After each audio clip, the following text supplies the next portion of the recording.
Nasa third quarter na nga po tayo ng taon, no? At ito na nga po yung bago nating series, no? Is yung Curse and Blessing po. Hallelujah. So meron lang po ako tanong. Ano po ako ninyong gustong mauna? Good news po o bad news? Good news po. Bad news. Blessing po. Sige po. Dahil po yung title po natin, yung Curse at Blessing po. No? Yung bad news po is yung meron pong sumpa. At yung good news po is meron pong blessing. No? Dahil po ang Diyos natin ay Diyos po ng katwiran, no? Meron po siyang prinsipyo po, no, na hindi po pwede niyang baliin po, no, kagaya po kunwari what you sow is what you reap. Yan po yung mga principle ng Bible. Ito na pong principle na pag-aaralan natin sa susunod na ngayon is yung principle po ng curse at blessing po, no? Bago po yun, no, dahil sabi niyo po good news, basahin po natin muna sa Genesis 1 verse 28 po. Ayan po. Genesis chapter 1 verse 28. God blessed them and said to them, "Be fruitful and increase number, fill the earth and subdue it, rule over the fish in the sea and the birds in the sky and over every living creature that moves on the ground." Then God said, "I give you every seed-bearing plant on the face of the whole earth, and every tree has the fruit with seed in it. They will be yours for the food, and all the beasts of the earth, and all the birds in the sky, and all the creatures that move along the ground, everything that has breath of life in it, I give every plant for food," and it was so. So pag-aaralan po natin yung root po ng curse at blessing po, no? So ito po yung Genesis po, ito po yung sa time ni Adam and Eve po, no? And yung original design po pala, no, ng ating Lord, sa verse 28 po, pakibalik at sister, God bless them. So ang original design po pala sa atin ni Lord ay blessing, no? Hindi po curse. Pero paano po nakapasok yung curse, no? Hindi na po natin babalikan, no? Summarize ko na lang po. Na nakapasok po yung sumpa nung nagsimula pong magkasala si Adam and Eve noong kinain po nila yung fruit na pinagbabawal na ni Lord, na yung fruit na nakakaalam ng mabuti at masama, no? So yung original design po pala ni Lord, no? Pwede po nila kainin lahat po ng puno, yan, lahat po ng alam yung prutas, no, strawberries, lahat po pwede po yan kainin ni Adam and Eve, no. Yun po yung original design sa atin ni Lord. Lahat po, yung hard work po, wala pong hard work noon kasi pipitas na lang po sila, no. Hindi na po nila kailangan magbungkal ng lupa, magdilig, kasi yun po yung blessing, yung original design sa kanila, Lord. Pero nung nagkasala po sila, yung generous character ng God na twist ng serpent, no, ni Satanas, kaya po nadaya si Eve, at later on si Eve, inalok niya si Adan na kumain itong prutas nito. Nagkaroon po sila ng, nabali po yung relationship nila kay Lord, no? Kaya po nakapasok po yung sumpa. At anong sumpa nga po yung nakapasok? Mababasa po natin yung first curse in the Bible ay mababasa po natin sa Genesis 3, verse 14 and 15. Ayun po, dahil nga po yung ahas po yung ginamit po, no? Yung ahas po yung unang sinumpa. Sabi po, no? "So the Lord God said to serpent, because you have done this, curse you above all livestock and all wild animals. You crawl on your belly, and you will eat dust all the days of your life. And I will put enmity between you and the woman, between your offsprings and her. He will crush your head and strike you with his heel." So ayan po yung mababasa po natin. Sabi po dun sa ahas, sinumpa po siya. Siya po ay gagapang mahanghabang buhay po, no? At sabi nga po doon sa ibang mga Bible scholars, possible nga daw po na yung ahas daw po ay pwedeng may paa nung sinaunang araw. Pero ito lang po ay theory. Pero po, yan po yung sumpa unang-una sa ahas, na siya po ay gagapang. Sunod naman pong sinumpa yung babae. Ano naman po yung sumpa sa babae? To the woman, he said, "I will make your pains in childbearing very severe. With painful labor, you will give birth to your children. Your desire will be your husband, and he will rule over you." So ayun po, yung panganak po pala, yung hirap sa panganak, ay isa po palang sumpa, no? Na dahil po pala sa kasalanan ni Eva, dahil siya po ay kumain, na hindi siya sumunod sa Panginoon, nakapasok po sa kanya sumpa. Ayan po yun. Kaya nga po ngayon, meron pong mga nanganganak na minsan pa po namamatay po, no? Kasi nga po, yan po ay isa pong sumpa, no? Yung paghihirap po sa panganak. At ano naman po yung sumpa kay Adam, no? Kay Adam naman po, he said, "Because you listen to your wife, ate fruit from the tree which I commanded you, you must not eat from it.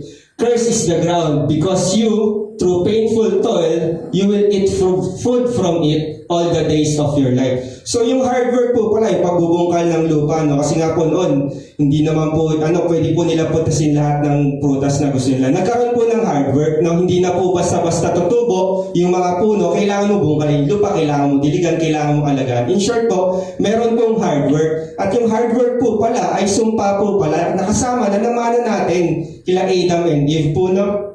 So yun po yung bad news, nakapasok po yung sumpa sa sangkatauhan po, no? Pero meron po tayong tinatawag na good news po, no? Dahil hindi naman po natatapos dun lahat. Dahil ang Diyos po ay Diyos din po ng pag-ibig, hindi lang po Diyos ng katwiran. Gusto niyo po tayo na makalaya sa sumpa, no? So how to break from the curse naman po ang pag-usapan natin sa maiksing panahon na ito. Mababasa po natin ito sa Galatians 3 verse 13 to 14. Ayan po, ano po sinasabi? Balikan ko po lang ulit sila. Sa verse 23 po yun, napalayas nga po sila sa Adam and Eve po, no, sa Garden of Eden. So the Lord banished him from the Garden of Eden to work the ground from which they have taken. So yun na nga po, pinalayas na po sila sa Garden of Eden. Kaya nagkaroon na po dahil sa kasalanan, nagkaroon na po ng heat break sa relasyon natin kay Lord. Pero yun nga po, ito nga po yung good news sa Galatians 3 verse 13 to 14. Galatians 3. Okay. So, ito po, how to break the curse po, no, sa mabasa po natin ito sa Galatians. Galatians 3:13 to 14.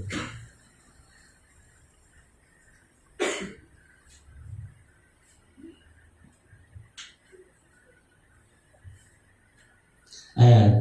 Christ hath redeemed us from the curse of the law, being made a curse for us. For it is written, cursed is everyone that hangeth on the tree. Verse 14. That the blessing of Abraham might come on the Gentiles through Jesus Christ, that we might receive the promise of the Spirit through faith. So kadugtong po ito nung talakay po natin na the just will live by faith sa ating mga Bible study. So ano po ang sinasabi, no? Balik po na sa verse 13. Si Jesus Christ po, nung napako po siya sa cross, inako niya po lahat ng sumpa, no? Lahat po ng sumpa na para sa atin, napunta po sa Kanya. At yung siya po ay namatay, kasama niyo po itong namatay, no? Kaya paano po ma-break yung curse is pag nagkaroon po tayo ng relationship, unang-una sa ating Panginoong Jesus.